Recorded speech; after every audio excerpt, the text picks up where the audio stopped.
कुत्ते लगातार इन्होंने भौंका, इस देश में 70 साल तक भौंका कि आर्य तो बाहर से आए थे और यहाँ पे हूण शक और फलाना ढिमाका दुनिया भर की उल्टी सीधी समझाते रहे कि जहां तक आर्य जाति के बाहर से आने और यहाँ के मूल निवासियों को जीतने का संबंध है, ऋग्वेद में ऐसा कोई भी प्रसंग नहीं है जो इसकी पुष्टि करता हो। लेकिन इन सेकुलरों का एक मुंह काला करने वाला के और पहलू, और वो जो है वो पहलू जो है उस पर इन सेकुलरों को करंट लगता है, करंट।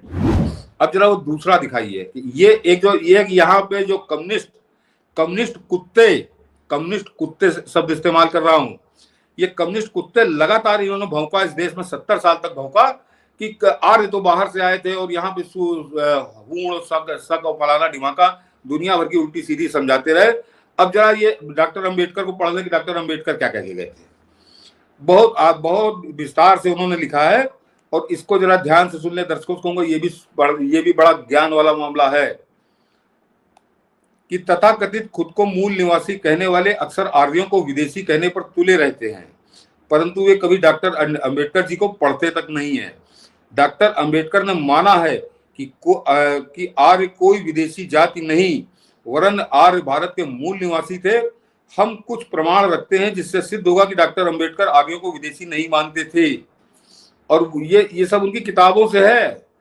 कि देखिए, पहला प्रमाण, अंबेडकर संपूर्ण वाङ्मय खंड 7 पेज 821 पेज 321, और उसमें देखिए क्या लिख रहे हैं, जरा गजब लिखा है मनीष जी, गजब। कि यह सोचना गलत है कि आर्य आक्रमणकारियों ने शूद्रों पर विजय प्राप्त की। पहली बात तो यह है कि इसका कोई प्रमाण नहीं मिलता है कि आर्य भारत के बाहर से आए और उन्होंने यहाँ के मूल निवासियों पर आक्रमण किया था।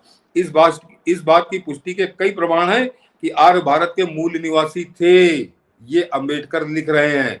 फिर आगे पेज नंबर 322 पर वो लिखते हैं कि शूद्र को आर्य स्वीकार किया था, और कौटिल्य के अर्थशास्त्र में भी उनको आर्य कहा गया है। ये शूद्रों का सम्मान था उस जमाने में, आज से 2500 साल पहले।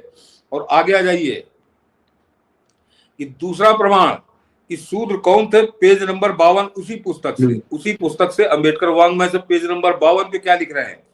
ये मनीष जी सबसे महत्वपूर्ण अंश है कि जहां तक आर्य जाति के बाहर से आने और यहाँ के मूल निवासियों को जीतने का संबंध है, ऋग्वेद में ऐसा कोई भी प्रसंग नहीं है जो इसकी पुष्टि करता हो। वैदिक साहित्य इस मत के विपरीत है कि आर्य विदेश से आए थे।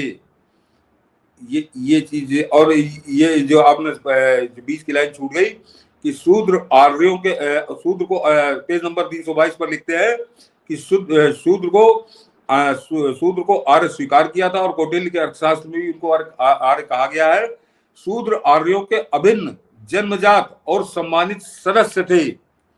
और ये बात, ये जो गंधौर यादव है, ये पैर का नाखून नहीं है डॉक्टर अंबेडकर का, और ये आदमी बैठ के ऊटपटांग बातें कर रहा है। ये लिखा बड़ी में है, ये किताबें आज से 10 साल पहले छपी हुई अंबेडकर वाङ्मय के 15 नंबर के साथ ही बता रहा हूं।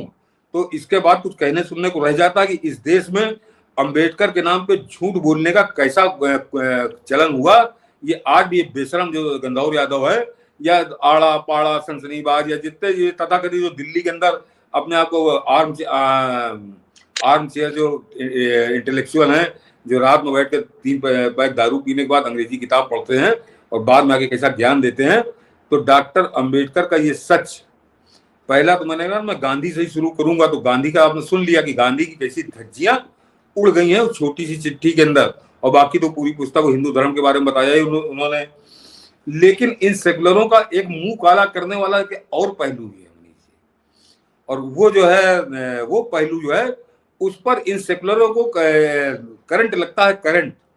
ये कभी उसकी बात नहीं करते। डॉक्टर अंबेडकर ने ये कहा था, डॉक्टर अंबेडकर ने कहा था, लेकिन डॉक्टर अंबेडकर ने मुसलमानों के बारे में क्या कहा था, इस्लाम धर्म के बारे में क्या कहा था, जरा इस पर भी तो कभी बात करो। मैंने निकाला आज पूरा प्रिंट आउट मनीष जी।